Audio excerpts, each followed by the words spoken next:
story that I shared with you yesterday, and I may have slightly misrepresented it, actually, because I wondered when the Migration Advisory Committee reported that the average skilled worker from overseas... Isn't language important? Skilled worker from overseas. People kind of wrap their mouth around the word migrant sometimes, don't they, in a quite an unpleasant way. When we took the call earlier this week from the fellow who described himself as a migrant, was he in Germany, I think? I said, no, you're not a migrant, mate, you're British. You're an expat. That's how it works, isn't it? So skilled worker from overseas. Why wouldn't you welcome a skilled worker from overseas? They're migrants. And somehow, in the land of Nigel, we've managed to turn words like refugee and asylum seeker into hate-filled rhetoric as well. Another story in the news today about how the police should really have seen that wave of hideous violence over the summer, dubbed by many as the Farage riots. Why police should have seen that coming, should have had a much clearer bead on what was coming, and I would completely agree with that. I think they clearly don't spend much time on social media, and you might suggest that that's a good thing. You don't want the police. They'd get into trouble if they did, wouldn't they? If they found out that, you know, Humberside Police Force or South Yorkshire Police had a few members of staff whose job was to monitor social media looking for potential violence, there'd be front pages of the Daily Telegraph about how woke it was and what a waste of resources, and the police should be out there catching robbers. And then a bunch of people start trying to set fire to hotels and throw bricks and bottles at our police. And they get, in my view, correct criticism for not having a clearer bead on what was coming. It was fairly obvious. And of course, one of the main contributors to that environment, Andrew Tate, is back in the news today, the man that Farage relied upon for his news and information, facing sex trafficking charges in Romania, and just found to be in the hole for £2 million on tax. That phrase, in fact, sums up so much of the sort of far-right grifting at the moment, doesn't it? Up to and including people heading for the White House. That phrase there, it's a complex financial matrix, turned out to be a straightforward cheat of the revenue. So I got it wrong yesterday when I read that the average skilled worker from overseas had a net fiscal impact 20 times larger than the average UK-born adult. I think that's worth repeating. 20 times larger. And there'll be a number of reasons for this. The reason it's 20 times larger is because the average UK-born adult will include pensioners. It will include retired people, of whom there are loads, more than ever before. It will include the economically inactive, that mysterious tribe of people that we're increasingly persuaded are likely to be poorly, likely to be unable to work. And successive politicians now have put an awful lot of investment into the idea that they can be helped back to work with their illnesses. And I don't know that that's going to be possible, which is relevant to the conversation that we are about to have. It will also include people in full-time education, but it is adults. So I think I may have misspoken yesterday when I said if that's the average Brit, then maybe it includes children, because even I was struck by that factor of 20. Skilled workers from overseas, 20 times greater fiscal impact on the country, giving 20 times more after all the outgoings have been taken out than the average UK-born adult. Of course, they'll be taking less out as well because they won't have been schooled here.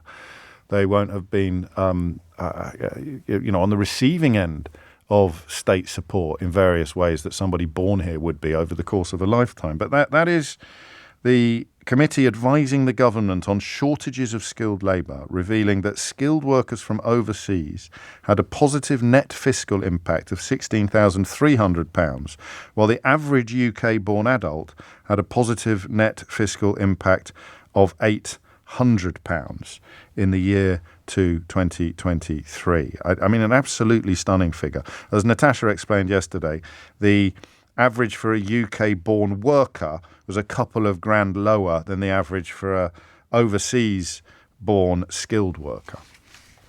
And this is where I fear that Starmer is on a hiding to nothing, because he keeps talking about bringing down immigration. And you know that the usual suspects will be chomping at the bit to turn it into even more of a political hot potato than it is now. And what Starmer seems to have done is surrender. the idea that somebody should be making a case for why we need it. Not to the levels necessarily that we've seen in recent years, although Ukraine and Hong Kong skew those numbers. But net immigration of 906,000 in the year to June 2023 is, almost certainly not sustainable, with all sorts of other problems facing the country in terms of infrastructure, building things, housing, all the rest of it. Don't hear so much about school place shortages anymore. You used to hear quite a lot about that. The opposite is happening in some quarters of the country where there aren't enough very young children coming in to sustain the survival of primary schools. But here's the bit I don't get. The warning today is that even if you do more training and skills, it won't necessarily bring down immigration. See, if you just accept that bringing down immigration is the goal, without explaining why it's a good thing to do. This is what's been worrying me for a while now. I haven't actually allowed my thoughts to crystallise before. They sometimes don't crystallise until I start explaining it to you. This is where I think Starmer has played with fire. He's kind of just bought the idea that bringing it down is a good thing without explaining why. Because there are so many people in the public space who consider a reduction in the number of foreign people here to be a good thing, regardless of whether it is actually going to have a positive or negative impact on the country. It's Brexit Mark II, isn't it? What do you want? Fewer foreigners. Why? Because I don't like them. Yeah, but what if they're teaching your children or working in your hospital? There's too many. I don't like them. What do you want? Fewer foreigners. When do you want it? Now. What if we need higher immigration than people like you are prepared to tolerate? Don't care. Cut my nose off to spite my face. Don't care. And you can't, I'm afraid, look me in the eye and tell me that wasn't a large part of the Brexit vote. Not all of it, but a large part of it. And how do we know? Because we spoke to them every day on this programme for the best part of half a decade. So that conversation seems to be over. No one really stepped up to that plate. Liberal Democrats have tried, but nobody has, I certainly haven't. No one's really stepped up to the plate of explaining why. And for years now, maybe it happened under New Labour, but I think that influx, that unexpected influx of Eastern Europeans was so statistically significant that decent conversations about positive versus negative impact just disappeared out the door. Probably the biggest mistake the Labour government made domestically was not expecting that to happen. Doesn't mean it was a mistake to let it happen, but to be so taken by surprise by it. Farage used to sit here talking about Romanians. He hasn't talked about Romanians for years. It doesn't matter. Just need a foreigner. It doesn't matter who the foreigner is. Just give me a foreigner that I can use to frighten people and to drum up the kind of impulses that we saw on the streets during this summer. Because let's not worry about who they are. We'll move on to refugees now. We've finished with Romania. Romanians are fine. They've all gone back home. Let's talk about asylum. What about Syrians? Why aren't they? So it doesn't matter who it is.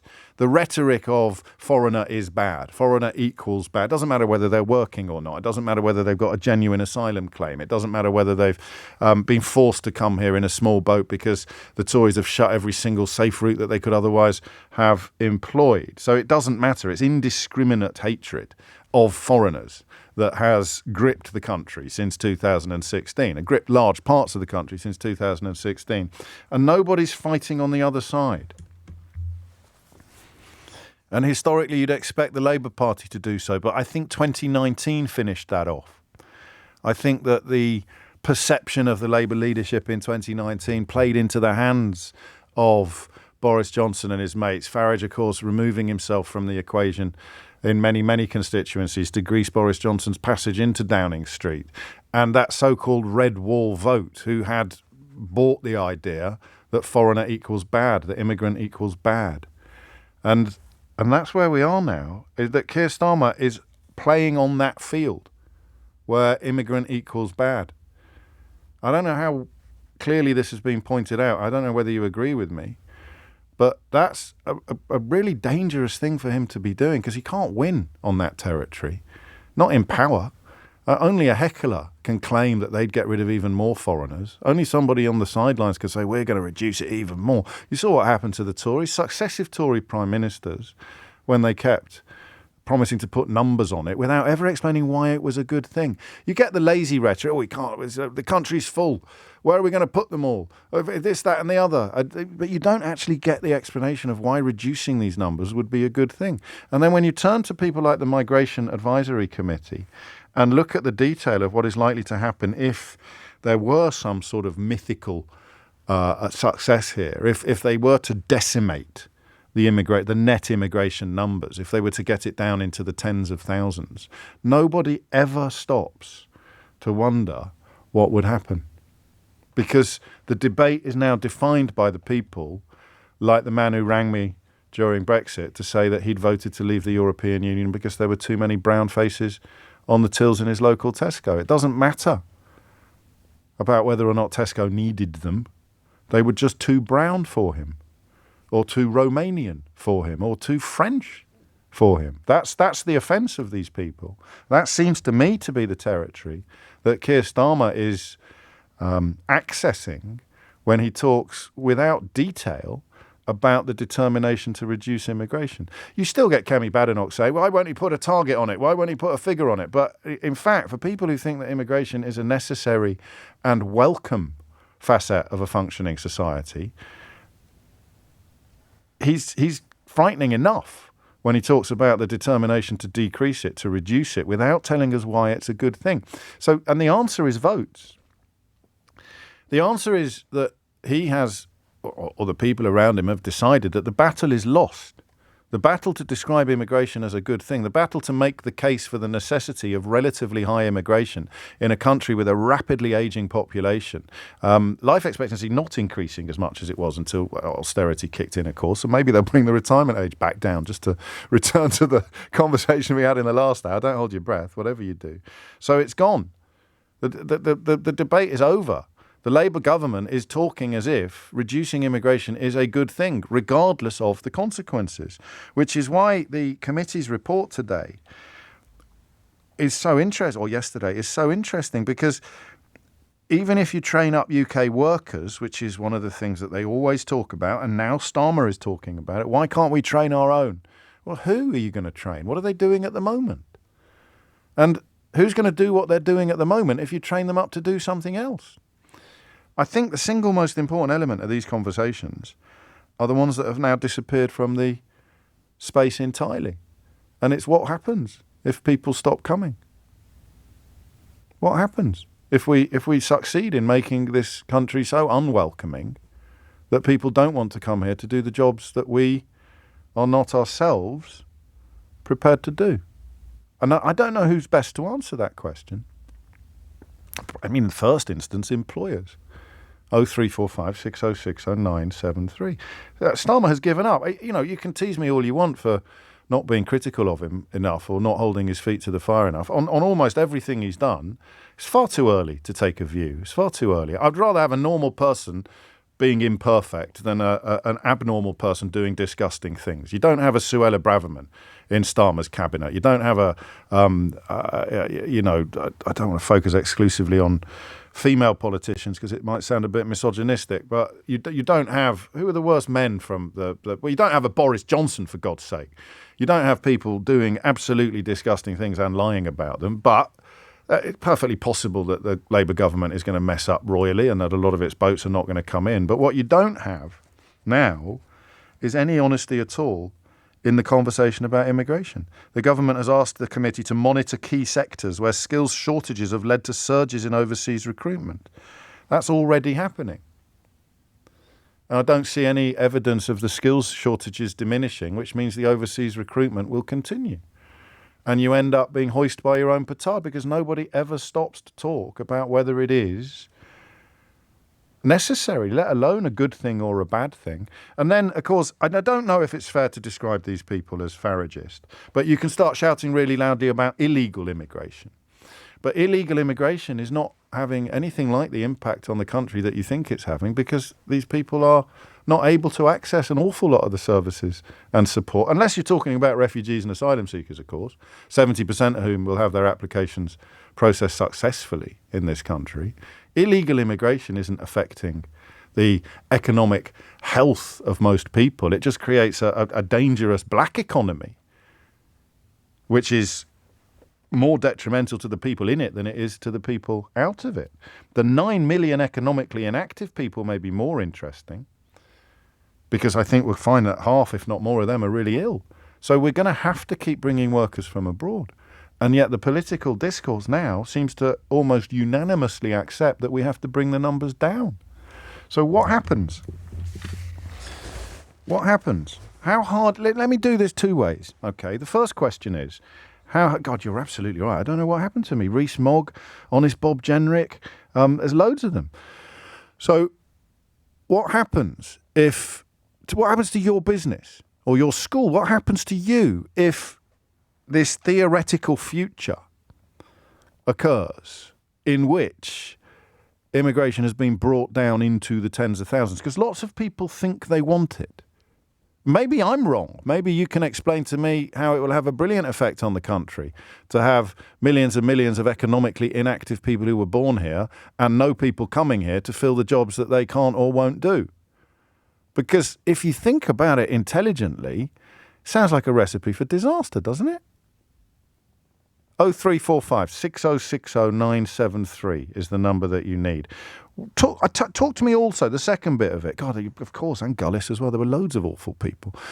The jobs that you can't find British people to do, all right? What are those jobs? Because these are skilled workers that are coming in on special visas, which means that the skills are not here. What happens if they succeed in decimating the immigration figures?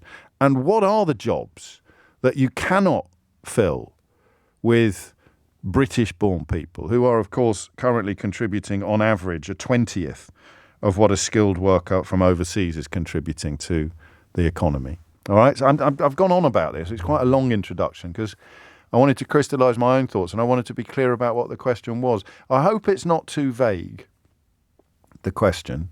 What happens if people stop coming here on a really meaningful scale? 0345 6060 973. And secondly, how hard is it to find a British worker to fill a vacancy that you either currently have or have recently had? Because if we don't talk about that, we're all barking up the same racist tree.